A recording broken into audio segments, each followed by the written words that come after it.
আসসালামু আলাইকুম সবাইকে। আশা করি সবাই ভালো আছেন। আজকের যে ভিডিওটা আমি নিয়ে আসছি সেটা হচ্ছে গিয়ে যে কোনো সম্পর্ক নষ্ট করার তাবিজ। তো আমি আজকে আলোচনা করবো আপনাদের সামনে কীভাবে যে কোনো একটা সম্পর্ক নষ্ট করবেন। যদি খারাপ সম্পর্ক হয় বা যদি দেখেন যে না ওর সাথে সম্পর্ক রাখা সম্ভব না, এটা সবাই নষ্ট করে দিবেন যাতে কেউ না বুঝে বা সে বুঝতে না পারে।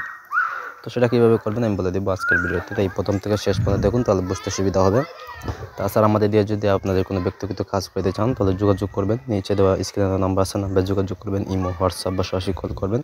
শতভাগ গ্যারান্টি দিয়ে আপনি সেই কাজটি করে দেওয়া হবে। তো কাজের কথা, সেই কাজটা নিজেরা কীভাবে করবেন সেটা আমি বলে দিচ্ছি। এই যে নকশা দিতে আসছে, নকশার সাহায্য কাজটি করতে দিব। ওটা লিখবেন হচ্ছে গিয়ে বুঝ পাতায় অথবা হচ্ছে গিয়ে যাতে মাঝে আপনি ঝগড়াটা সৃষ্টি করবেন বা সম্পর্ক নষ্ট করবেন।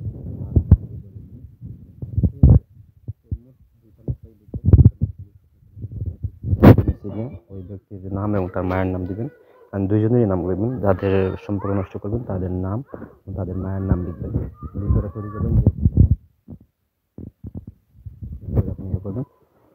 তারপর হয়েছে গিয়ে যে আপনি এই তো লেখা হয়ে গেলে আপনি করবেন কি, একটা তাবিজ হচ্ছে গিয়ে আপনি শুক্রবারে এই রাত 3টার সময়, শুক্রবার রাত 3টার সময় আপনি এটা যে ব্যক্তির ইয়ে আছে যার সাথে আপনি সম্পর্ক নষ্ট করবেন তার বাড়ির সামনে যাবেন, গিয়ে আপনি একটা তাবিজ জ্বালাই দিবেন।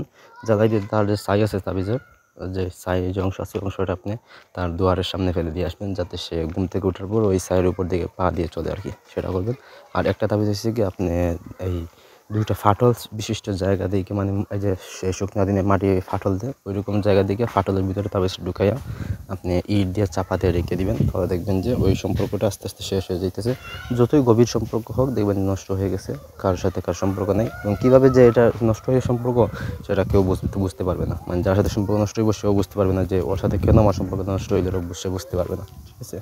তো এই হলো কি আজকের তাবিজটা। কাজটি করার আগে অবশ্যই আপনি শরীরটা বন্ধ রাখবেন যাতে আপনার কোনো ক্ষয়ক্ষতি না হয়, সেদিকে লক্ষ্য রাখবেন। লক্ষ্য রেখে আপনি কাজ করবেন, অবশ্যই কাজে ফলাফল আমি নিশ্চিত আপনি পাইবেন। যদি কোনো কিছু বুঝতে অসুবিধা হয় মানে জানাইবেন। নির্দ্বিধার ভিতরে কোনো সংকোচ না রেখে আমার বলতে পারেন, আমি অবশ্যই আপনাদেরকে ফ্রিতে এগুলো বুঝাই দেবো বা বোঝাতে চেষ্টা করবো। তো ধন্যবাদ সবাইকে।